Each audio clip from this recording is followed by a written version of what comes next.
Dean, can you hear me? You bet, I can now. Okay. All right, thank you. Hmm. Betty, if you'll read the minutes of the November 6th meeting, please.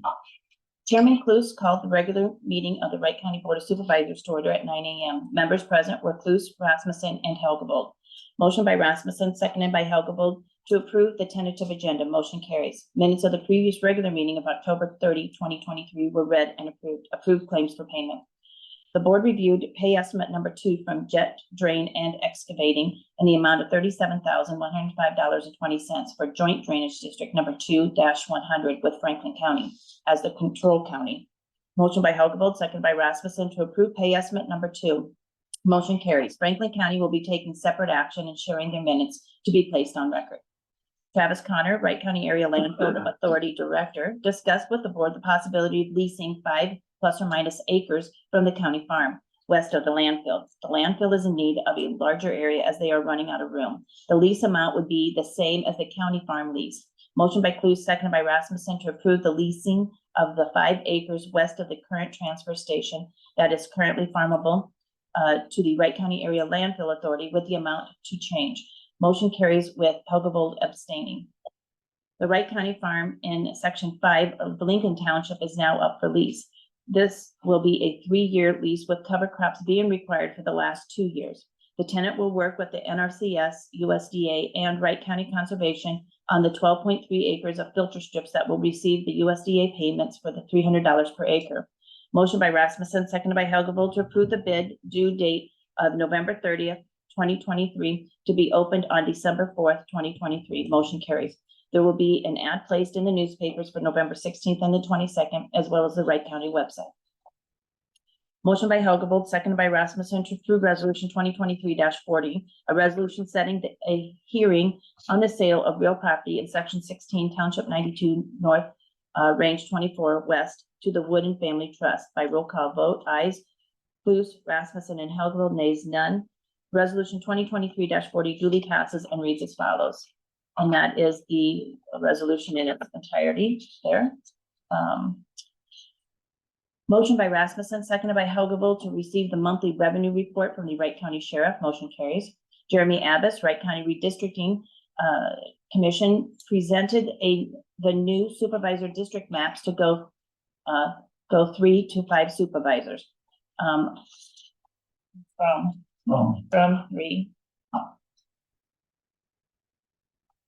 Motion by Helgebold, seconded by Rasmussen, to approve the redistricting for the county supervisors and corrected changes made by the Iowa Secretary of State's office. Motion carries. Held a drawing for the supervisor district term lengths. They are as follows. District 1 is a 2-year term. 2 is a 4-year term. District 3, 4-year term. District 4, 4-year term. And District 5, a 2-year term. Adam Clemens, Wright County Engineer, gave an update on the secondary roads. There were 26 work orders completed last week. Blades completed grader training on 210th Street last week. With the colder temperatures in the morning, it is delaying blading until later in the day. Trucks continued to spot shoulder on C-54 and completed spot loads on Buchanan Avenue and Page Avenue from being damaged due to manure hauling. Mowing of the granular routes are still continuing with zone 2 and 3 being complete. Motion by Helgebold, second by Rasmussen, to adjourn the meeting. Motion carries. The board will hold a work session at 11 a.m. on the possible rules for stockpiling of dry manure / animal nutrients in Wright County. Is there any other additions other than the addition of the work from in the redistricting section? Hearing none, they will stand approved as. I will give an update that we did receive a letter from the Secretary of State's office with their final approval stamp of approval on the redistricting. Excellent. So everything's done, doubly, triply done. Okay. Food claims for payment, there were 2 signatures. Open forum for public input. I guess I have something for public input, and I guess it's official business related to the county, but I serve on the wellness committee, and the wellness, we were informed that we met the requirements to get the maximum discount available on our health insurance. Last year, that amounted to, I think, $79,000. This year, we don't have a figure yet, but when I do get a figure, I will report that. So kudos to the employees for getting the requirements done in order for us to meet that. Anyone else? Leroy? Just curious, but what I'm not sure to call a nutrient plant across from across from poultry ground. Supposed to take a fertilizer bag or something. What's the status operation? The renutrients on Highway 69? Daryl Stephen, can you address that? I think February next year. Pardon me? It's supposed to be here in February next year. Still operates. But Yes. county still putting money into that. We're, we didn't, That is a tip. we tipped the road to do the road, correct? Yes, we tip to do the road, and then they are also paying $15,000 a year for 10 years, so $150,000 are paying us back, so. Yeah, and they're current with their taxes and their payments to the county.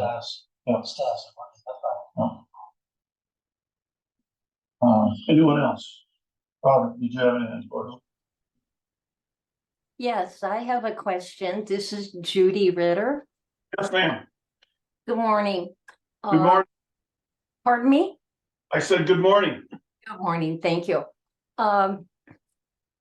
This is on Summit. If Summit would get their permit, and if you did any further ordinances, would Summit be grandfathered in under what you have now, or would any new ordinances apply? Do you know? Well, the question is will the Iowa Utility Board, if they grant the permit, will they put conditions on that permit? And again, Judy, that was why we joined in the law or in the legal proceedings with Allers and Cooney, and we are one of the 7 counties that are participating in that. And we are requesting that they follow our current ordinances and zoning laws, which they have not. If the Iowa Utility Board grants them what I would call preemption, I don't know if that's the right term or not, but if they say that they don't have to follow our rules, I'm assuming that and that would be a decision that the board would have to make, whether or not we would continue to seek essentially suing them, saying that they need to comply with our rules. Okay, all right, thank you. But if you're asking me the question, if we were to pass a new ordinance concerning specific setbacks, which I'm assuming is where what you're alluding to. Yes, Would they have to comply with that? Again, if they are not made to comply with our current rules, then I'm assuming that they would not have to comply with anything new that we put out. I know that's a vague answer, but it's the best answer I have for you right now. They okay, did just finish up all that stuff last week, correct? That's correct. They finished the hearings last week. Same this weekend. Yep, I think I think they gave them either 6 weeks or 8 weeks to review all the material. When I talked to Tim last week, it sounded to me like it would be maybe February timeframe before they came out with any kind of. They'll do all their briefings. Yes, okay, thank you. yes, ma'am. Anyone else? Okay. Item number 6, update on DD 107 land bridge. This is the DD 107 land bridge. I also refer to it as the Pogey land bridge. They have a piece of property that is dissected by a drainage ditch. The board approved a repair to that installing a larger tile. Jay Pogge, who is the current tenant for that land, came into the auditor's office and talked to the drainage clerk requesting that that we could move that further downstream, so it's not right on the bend in the dredge ditch. That was one of the recommendations that had been made by the engineer in a previous lawsuit. And we recognize that that isn't the best place for it. We had approved it being replaced in its current location. The landowner had talked to, oh, I can't say the name. Roxanne, help me out with the name of the company that we contracted with. Scott Peterson. Is it Scott Peterson? Yeah. Okay, Are you Peterson. talking the one that's going to do the land? yes, ma'am. Yeah, we never talked to him. No, I Yeah, know. not the landowner. I'm trying to remember who it was though. Was it Um, Scott Peterson? Scott Peterson, and I think met with Jay Pogge out at the site. Correct, and he's the contractor that is doing the work. Between the two of them, came to the county to say, okay, if we move that downstream in a straight part of the dredge ditch, that would be preferred. They went to the engineer, which is McClure Engineering. Dan called me and I said, I need to make some phone calls to make sure. I called Roxanne to ensure that all parties were talking to each other. And gave permission for that crossing to be moved further downstream into a straight part of the dredge ditch, provided that there was no change in cost to the drainage district. And that message was relayed to Dan Wiedemeyer, who talked to the contractor that we had awarded the job to. And so that is the update. I just wanted everybody to be aware of what is happening with that. So, And so any questions so concerning it that? will be moved It will be be moved. That's correct. further south. Yep. Very good. Okay, item number 7, hold a canvass of votes for the city school election held November 7th, 2023.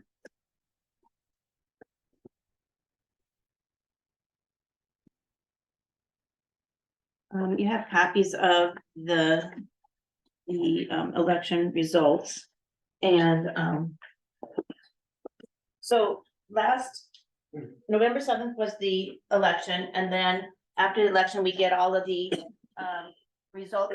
We have runners that go out to the polling sites, they grab the TM or the thumb drive that has the results on it, comes and we upload those.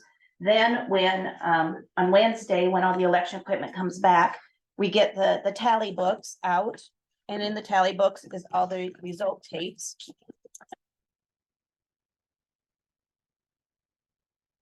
The tally books, inside the tally books is the result. Grab the absentee one. And it has all of the opening, the closing, result tapes. And so we take that and we compare it to the TM to make sure that what got uploaded was exactly the same as what was printed at the polling site.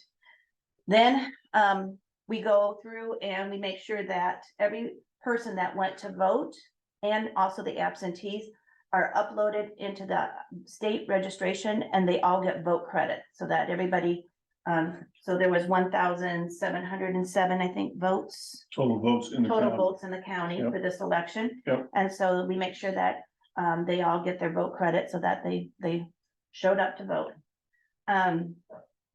Then we go through and we create the canvas summary.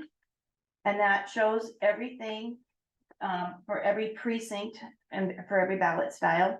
And now this, you have to remember, today is only for what happened within Wright County.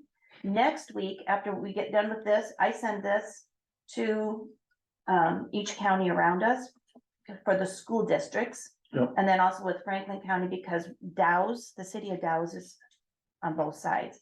So next week we'll have a second tier canvas. Cause we're gonna compile all the counties together.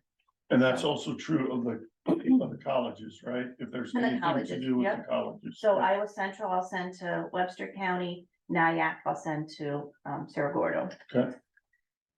And then, so we have then also the abstract of votes, which is, for each of the cities, except for Dow's, has declared the winner, for your mayor and council people. And, then the other ones will just be, this is the number of votes for abstracts for like the schools. Mhm. And then I'll forward that to each of the schools. Yeah. So Okay, that is kind of the process that we went through last week. And it was a short week because it was a holiday in there, so. We did get it all done on Thursday afternoon, so we didn't have to come in over the weekend. So, someone had asked me about, you fill out a paper ballot, you insert it into the machine, and that tabulates it. Is that on the paper tabulation that's in there? Mhm. And then that's compared against the computer, the hard drive that, of the person that votes? Yes, no, or that's, so when the machine is brought up in the morning, it prints out a zeros right, tape. And so that you can see everything is zero Yep. on it. Then at the end of the day, that the optical scan machine where you feed it in, Yep. at the end of the day, it prints out a results tape. Yep. And then if, let's say somebody did a write-in and they said they wanted, somebody else that's not on the ballot. Right. The scanner, when the ballot goes through, the scanner takes a picture, it sees that there was a oval mark for the write-in candidate. It takes a picture of just that line, gotcha, and then you get a write-ins thing. okay, So at the end of the night, you can, and like, this is for just the city of Woolstock. We did have a polling site in the city of Woolstock. okay, Belmont had a write-in race for school. Their tape was probably what, 30 feet long? Who, you helped me fold that one up, or was that Eagle Grove? No, that was Eagle Grove.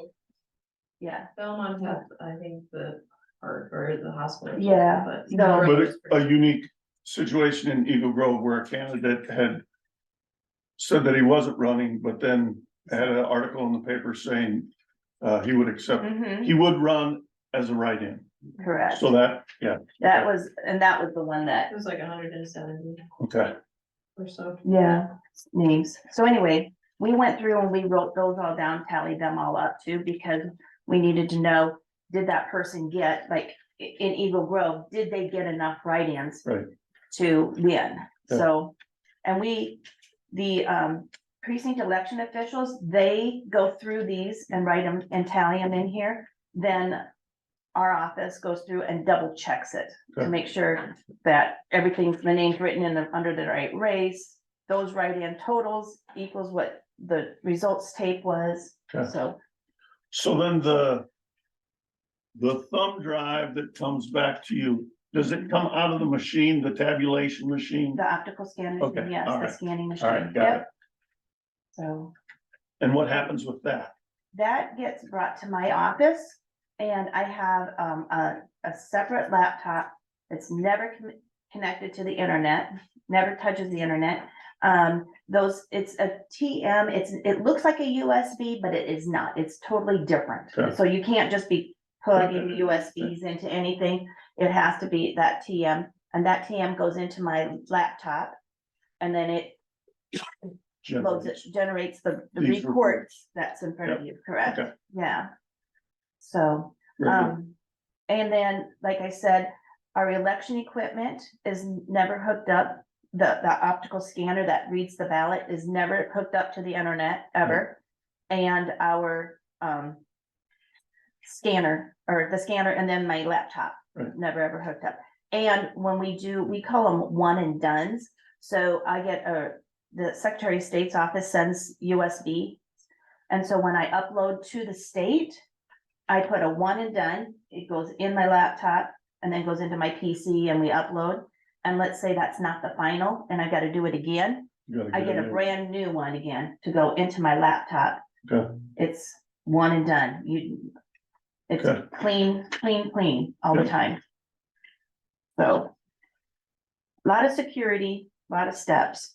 thank you for reviewing that. Yeah. So that's what we have done on the canvas of votes for you guys.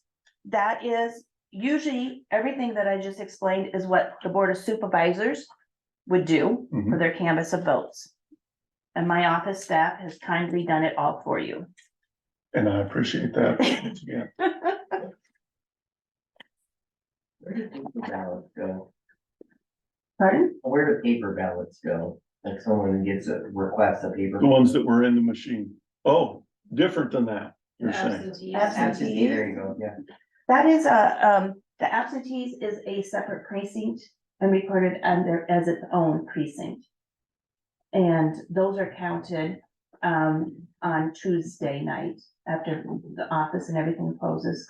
And then we have election officials come in, or if there's not very many, our staff does it.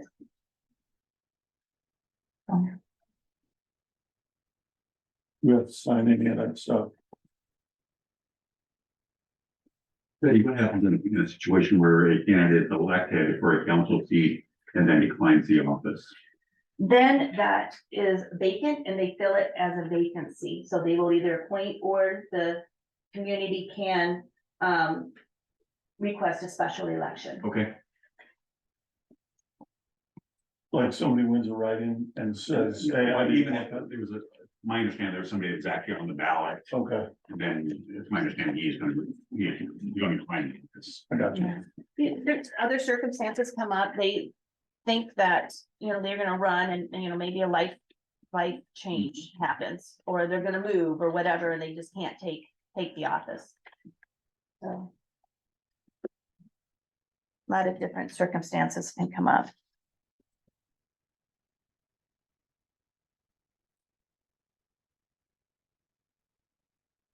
The other thing that we do. Our initials out here. Just that you kind of glanced over that everything is in there. The other thing that happens the day after the election on Wednesday is we get an email from the Secretary of State's office and to do a post-election audit.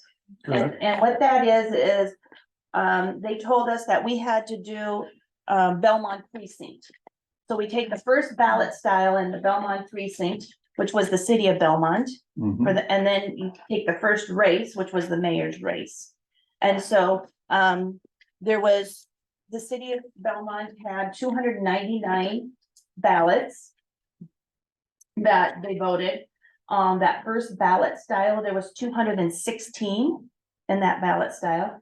And so then we go through and we put them all, here's this candidate, here's the write-ins.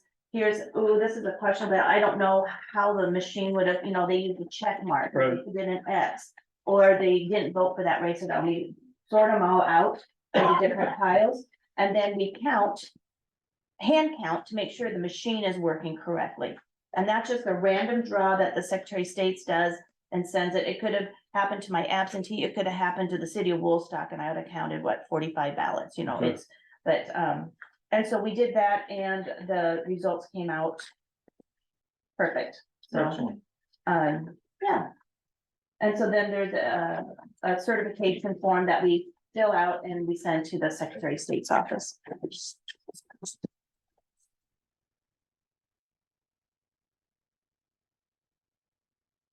So this one doesn't have the, Did you get the oh, absentees? is this absentee? Yeah, that's Okay. my absentee. office staff did that, Okay, so got it. just to let you know.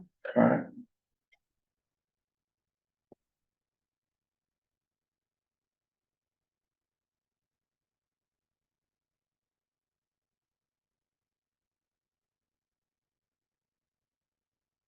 Yeah, we get kind of a kick. I get friends that said, oh, aren't you glad the election's over? And it's like, well, those that voted, it's over, but for our office, it goes on for 2 weeks yet.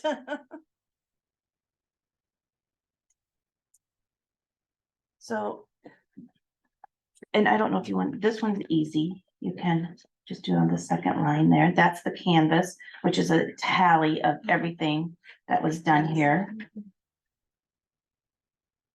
Go to each and every one, or no, just Just one that one page. page. Okay. This one's 50 some pages, and that's a bit more. Oh, look at there. Wow. Sweet. Those are pretty. In Eagle Grove, did they have the highest turnout, 600 or something? Yes, yeah, they had really good turnout. I think, there's some counties that, didn't hardly have 500 people show up in the entire county, some of the other ones. And we had 1,707, so. It always amazes me, the school districts have the most levy power, and yet it's one of the lowest voted on Yeah. things. I got complaints about that, doesn't have anything to do with the county, but most of the property I own and pay taxes on is in districts, different district is my school, my residence in, Yeah, Mm-hmm. Yeah, and that's a state problem, I think, but you don't like it. yeah. Well, and I had an interesting, a gal called and she was reading the Eagle Grove my son was too. Mm. ballot. No, you do too. So this one here, These are all done then. No, I gotta do the ones you did. I'll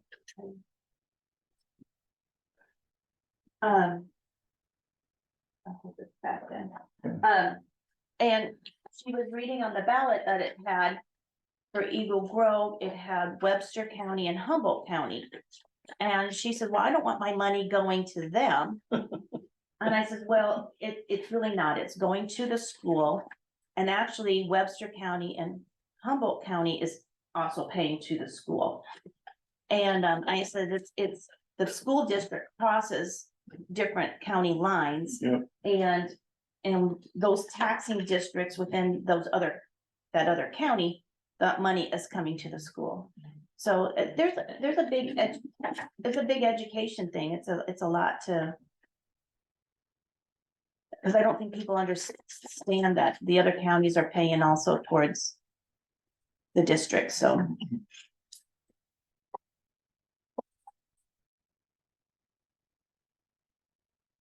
And we can sign those all afterwards, Rick, if you want to. We don't have to do them right now.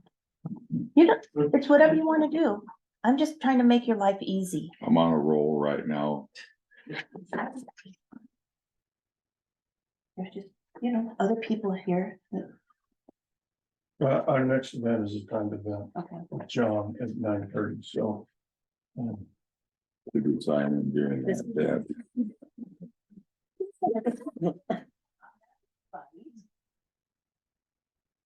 Yeah. Riveting talk, I mean, goodness, John, right? Exciting updates.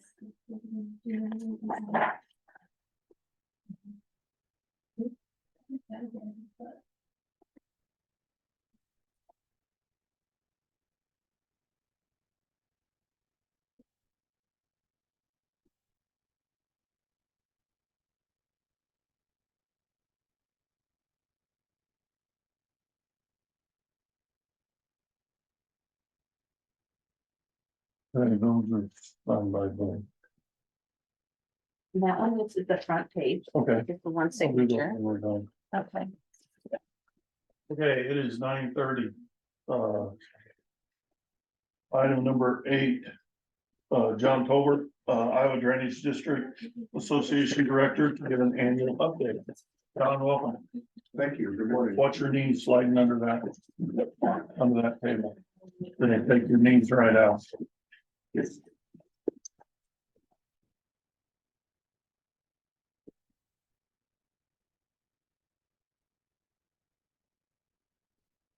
Yeah, good to be here. Good to see you all.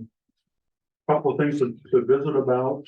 First of all, I guess, principle in my mind right now is our annual meeting coming up, which will be the first Friday in December, Friday, December 1st, so 2 weeks from this coming Friday. I sent another email blast out on, Saturday. For the registration form and agenda. I think we've got all the pieces in place for a good meeting, so, hope to see you all there. I guess the other thing I'd mention quickly in terms of, educational offerings of the association,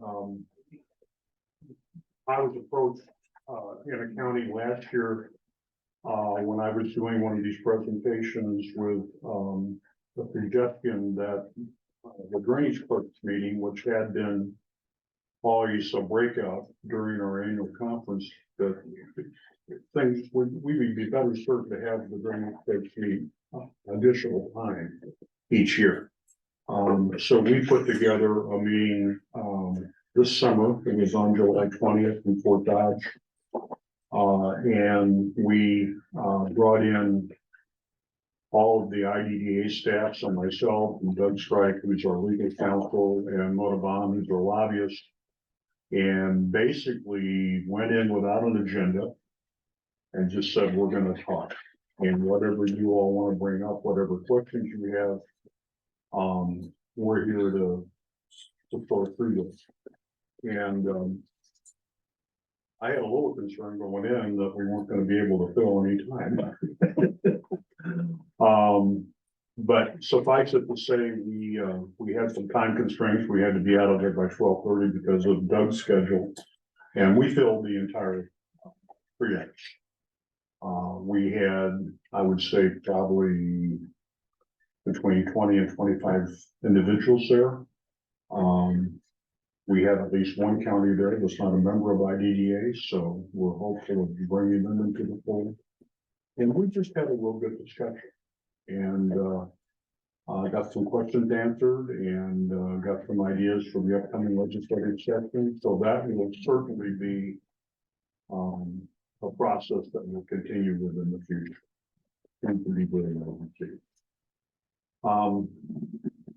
talk about a couple of bills in the legislature that passed this year. And then a concept that's being talked about for the upcoming session in January. 2 bills that passed this year. First of all, House File 714 relates to railroads and who pays when you have a scenario where railroad infrastructure and drainage infrastructure meet. And for years, that had been the responsibility of the railroad. The railroads challenged that in court back in, I believe, 2013 and went to the Iowa Supreme Court and won. And said the issue was that the law referred to culvert. And the railroad said, we have a responsibility for culvert. We understand that. The culvert's not drain tile. Drain tile is something different. And the court sided with it. So at that point, due to the court decision, drain tile became the responsibility of the landowners as opposed to the responsibility of the railroad. So that sat there for 10 years. And this year, Senator Annette Sweeney came to us and said that she'd be willing to take the issue on. She was very familiar with it. She's in Drainage County and understands the issues and said this is something that needs to get rectified. If you all will support me, we'll try to get this done. So we crafted an amendment, and basically all the amendment did was define culvert as drain tile. Drain tile is culvert, culvert is drain tile. Same thing. Well, that wasn't going to run as a bill because we were never going to pass a freestanding bill. So number one, you got to find a bill to amend it to. So we found a bill to amend it to, we got the amendment added, and then we're told by leadership that that bill is not going to see final passage. So then we had to find another bill to amend it to. So we did some searching around and found another bill and got the amendment added. in one of the more hectic days I can remember as a lobbyist for the organization, there was about a 8-hour process where the amendment got removed and then got put back on.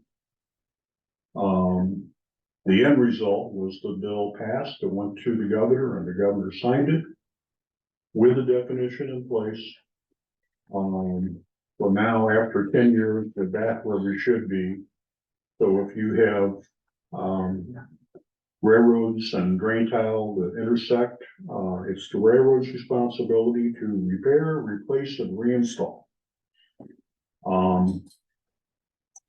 What I can't help you with is getting the railroad to pay. But, yeah, and I know that is an ongoing issue, and I know we've got an issue right now in another county where they have filed suit against the railroad. They're just, they send emails, the emails don't get answered, they make phone calls, the voicemails don't get answered, they just don't know what else to do. And that's an issue. We know the railroads are difficult to work, but we do have the law on our side then, which is a plus. The second thing I'll mention is House File 711. This bill relates principally to levee districts as opposed to drainage districts. And the background here is that you had legislators that, particularly along the Missouri River, that were concerned that a lot of the levees were not being maintained properly. And they felt that we needed to find out what we've got with those levees and see what needs to be done to keep them up to snuff. So House File 711 does two things. First of all, it gives Homeland Security the authority and ability to go in and look at all the levees on both rivers and assign a ranking to those levees, numeric ranking. That's worse. As for clarification, you know, when we talk about a levy, we levy against properties or levy. These are Flood control. flood control levies, yes. It's just so that people online understand the terminology and why it's pertains more to them and not to. Yeah. So it's a little confusing because flood control districts or levee districts are covered by the same code sections as drainage districts, and the code sections are pretty interchangeable.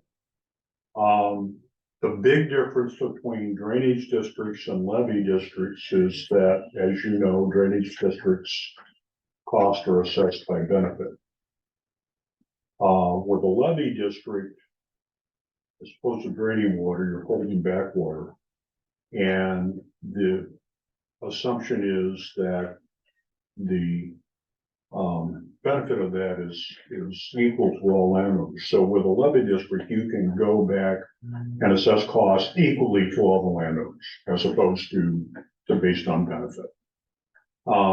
That's the big difference. Anyway, we now have Homeland Security doing ratings on levees. They'll assign a numeric rating. Second thing that was important to this bill is that they created a $5 million pot of money to assist with levee repairs and improvements. So it's gambling revenue, which is mainly what funds Environment First Fund. So $5 million, the cost share fund. It is not a grant. So there does have to be local skin in the game. There does have to be local money involved. But, you know, I think the thing that's important about that is, for the first time that I know of, we have state money going into drainage and levee districts. And that's a pretty significant change. $5 million doesn't go very far. $5 million does not go very far. But it is $5 million. Yes. It's $5 million more than they had before. Agreed. And the question is the interesting question that's going to be, I went to a meeting on this last week, is governance issues. And what I mean by that is, as you probably know, in drainage law, there is a provision where a district can decide that they don't want the supervisors to manage them, so they can elect their own trustees from within the district. We have a lot of these levee districts over on the Missouri River that are managed by elected trustees. And there's real concern about whether that's the appropriate way to have these districts managed. It's really difficult to find people to do it that will run for office and hold that position, and frankly, why would you? You don't get paid, and all you're doing is Being responsible. gaining responsibility to make landowners around you upset with your provisions, with your assessments. There's a lot of concern that the levies are not being maintained as they should. So I think the governance issue is gonna be visited by the legislature, and what they're gonna come out with, I don't know. Obviously, one possible solution would just be to say, we're gonna turn all those over to the county supervisors. I'm not sure some of the supervisors over in that part of the state are really anxious to have that responsibility for these levies that they haven't had in the past. So that's gonna be an interesting process as we head into, next year to see how that all sorts out. But the study that was done, the Homeland Security did this study, they're gonna be on the agenda of the annual conference, so we'll hear more about that at the annual conference. Okay. I'll mention, what we had happen at the federal level this year. I've been talking for years about waters in the United States and what impact that has on drainage. And this has been an issue that's been a political ping pong ball between various administrations. We had a situation where what the regulations said was that EPA had the ability to regulate navigable waters, and navigable in that sense was essentially a business connotation, where if the water was navigable, you could put goods and commerce into it and boats into it, navigate it and use it for commerce purposes. The Obama administration came in and took the word navigable out. So EPA at that point could regulate anything. That got sued in court. Court put a stay on it. Stay was in place until the Trump administration comes in. Trump administration comes in, passes another rule, goes back sort of to the way that it was. That was 4 years, and we have the Biden administration comes in. Biden administration passes another rule, goes back to giving EPA this authority. Well, in the meantime, we've got this court case that's clicking along called the Sackett case, which directly went to the ability of EPA to regulate water. And essentially what EPA was doing was they were using a concept called nexus of connection. So what they would say in their regulatory issues was that, well, you've got a puddle down here, and clearly that's not navigable. But, when we get rain, that puddle's gonna fill up and it's gonna become a bigger puddle, and that's gonna flow into this little creek, and that creek's gonna flow into a stream. And that stream is eventually gonna flow into a river, and that river is the water of the United States. So therefore, since that puddle is connected to that river, that puddle should be a water of the United States too. So they were essentially trying to regulate everything. The Supreme Court said, no, you can't do that. Why that's important to drainage is if that had been successful, it would have put you all potentially in a situation as trustees for your drainage districts of having to get Clean Water Act permits from DNR to conduct drainage repairs and improvements, and that would not have been a good situation to be in. So thankfully, the Supreme Court sided with us on that, sided very responsibly in the way that I feel they should have, and sort of stopped EPA's chance to reach out and regulate things that they were never given the authority to do under federal law. So that's a good thing. So hopefully I don't have to talk about this issue much anymore. I think that's all I had. I'll be happy to respond to any questions. I didn't have any, I will just give you an update from our meeting where I asked specific questions to Doug concerning the railroad. I have had some luck in, when he said, look at it from the real estate side. I actually made contact with a person, and Courtney and I, our drainage clerk, will be sending an email to her. She said, if you get me the lat longs of where these issues are at, I will ensure that you are put in contact with the person who needs to have this information. And her title was real estate. There was 3 items, and one of them was drainage. And what is this? Union Pacific. Okay. Yeah. So Katie, I don't remember her last name, but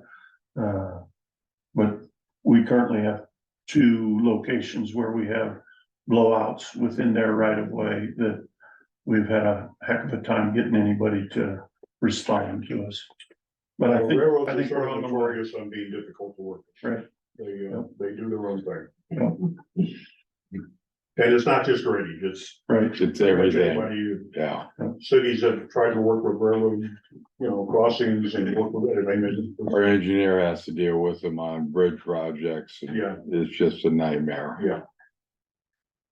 Did you have any questions? Absolutely not. Carl, did you have any questions? No, I didn't. Nice job, John. Thank Okay. you. All right, we'll see you in December. Sounds good. Thanks, John. Okay, I'm gonna skip down to item number 10, Adam Clemens, Wright County Engineer, Secondary Roads Update. Just a quick update, blades route mowing granulars, all the granular routes have been mowed. Not with the Schulte, with our disc or sickle mowers or disc mowers now. Still delayed a little bit. Looks like we're getting some good weather or good temps this week, but still delayed in the morning just a touch. Mowing of pavements has started last week. We're 22% done, so we'll get that done before. And those were with the Schultes, it looks That like. is with the Schulte. That is a nice job. Yep. Really a nice job. They installed their winter equipment. They wanted to do that, so we normally do that around Thanksgiving. They installed it now because it's nice out, and they didn't have to worry about hoses breaking and they could see them. So, brush cutting still going on pavements. That's almost completed, and then they'll start doing their rounds on the gravel. Work orders are completed 19. Most of those were the brush cutting. There was 1 ditch cleanout. So that's all I have. And 210 is that the, I call it the Martin Road out there? Yep. I drove past that today. That looks nice. Will you get that seeded? Yes. Yet this fall? They're gonna see. Yeah, great. Yep. They're gonna see. Oh, it's nice out there. Yeah, they did a good job out there. So they learned a lot. They had a lot of fun doing it, and now we're looking for spots to do it where they can do it themselves and work it into the field and clean out those ditches. I know the farmer out there is very happy. Yep, we're gonna work with them very Sure. closely to make sure, they wanna remove some entrances and combine them, Yeah. and then, so that. It's great you can work with them. Yep, Okay. sounds good. Thank you. No, thank you. Okay, we will be in recess for 8 minutes. Our next event is at 10 a.m. Sandra Jackson with Elder Bridge will give her annual report and a request for funding. Maybe you can work.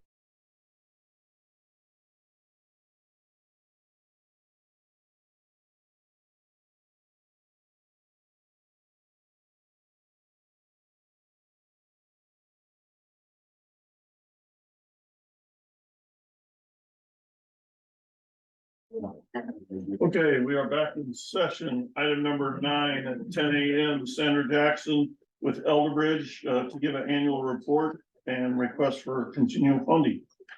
Over to you. Good morning. Good morning. I have a annual report there for you, and similar to last year, the largest program that we're serving in your county is for nutrition, meals predominantly.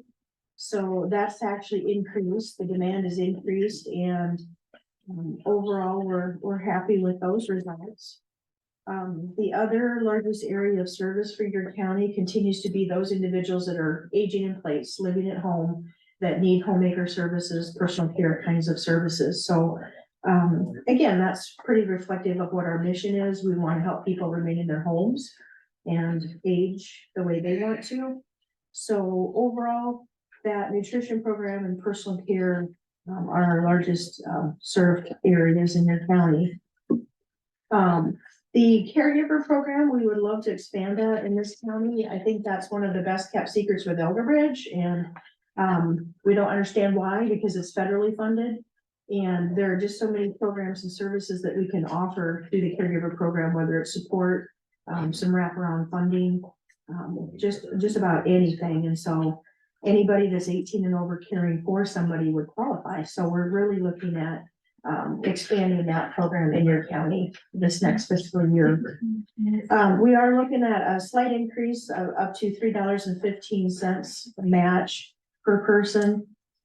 The amount of service that we provided was $35.62 for every dollar county funded. And so we feel like we've been good stewards of your monies and appreciate that very much. If we were to, you said you'd like to see Wright County utilizing the, and I may be using the wrong term here. Is it homemaker or home care where someone wants to remain in their home but needs some kind of services? Yes, so Elderbridge offers a combination of short-term personalized counseling all the way up to longer-term supports and services or case management. We are actually filling the gap of the people that qualify for elderly waiver to get on Medicaid at age 65. Our services are filling the gap of like age 60 to 65 that don't qualify for that, or even people that are much older that don't meet the Medicaid criteria. So anyway, that case management program, we've expanded that program and it's increased over 200% since COVID in terms of numbers. So that case management program is what helps people get the homemaker in-home services or the personal care where they're actually taking care of them, helping them with bathing, dressing, that sort of thing. And yes, we're looking for that to increase in your county as well as caregiver services.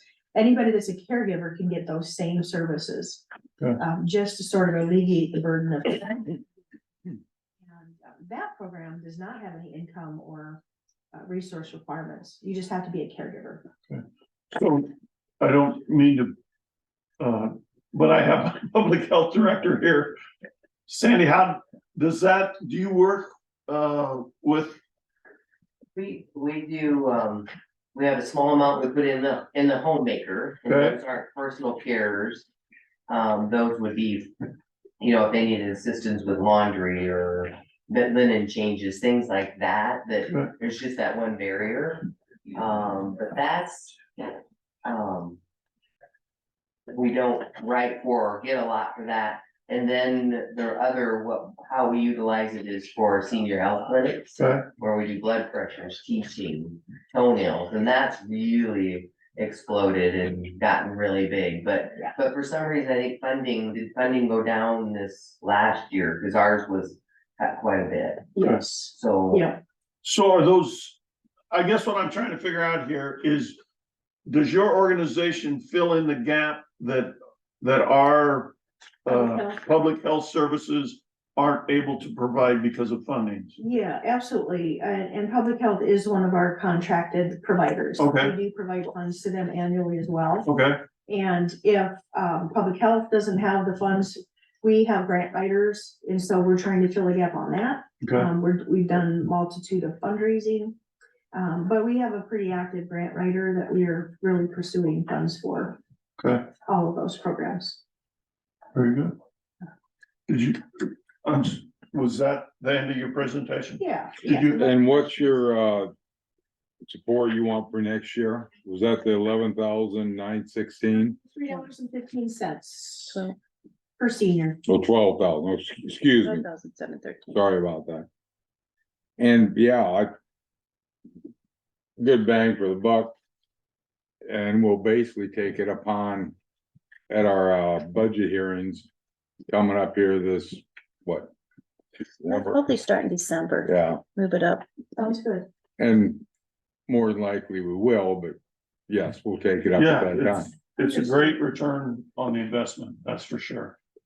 Yeah, we appreciate the county support and, you know, public health, you guys have always been a strong provider and we're hoping to, seek more funding through the legislature and we'll continue to advocate just as you guys do, but it's very important the role that they play because without them, Agreed. you know, Elder Ridge, we're not direct care providers. And so we really rely on community support. Okay, And that includes people at churches, you know, we've hired people, that, you know, our church patrons that will go into the home and just to try to fill the gap on everything. So it's super important that we have that community support. okay. Very good. Thank you very much. Thank you, Thanks. and have a good week with this nice weather coming. You as well. All right, meetings. None, Let's see. How about this week? nope, No, okay. I am meeting with economic development, this evening to go out for dinner with a client. And then doing some touring tomorrow, of the industrial park with this client. And another meeting, at noon. There's the planning and zoning meeting in the engineer's office at 5 p.m. tomorrow night. I will be attending that. That's on Tuesday night at 5 p.m. Site visit 11:30. Pardon me? Site visit at And 11:30. a site visit at 11:30 this morning. another one you got going on? And then the Boone River Watershed Management Authority, we're meeting on Thursday at the library at 2 p.m. So that's what I've got going on. Carl is still on. Carl, any updates from you? Yeah, I did receive a notice from the Clarion Schools that the DCAT funded Berry Hill counselor has withdrawn from the Clarion Schools also. So that will be a main topic at our next DCAT meeting because now they have pulled out of Clarion and Eagle Grove. Okay. And is that due to funding or the person just I doesn't want think to serve those? They're restructuring Berry Hill is, and it's just the shortage of mental health counselors, and then the travel issues are having a concern with Berry Hill and having the council be able to travel back and forth. Okay. Hopefully, we can work something out with Iowa Specialty Hospitals, and maybe they can piggyback on the grant that Berry Hill has. But we're working on that now. Right. Very good. All right, if there's nothing else, I would accept the motion to adjourn. Motion to adjourn. Second. I have a motion and a second to adjourn. All those in favor say aye. Aye. Aye. Motion carried. We are adjourned. Thanks, Carl. Thank you. Okay, I'm out.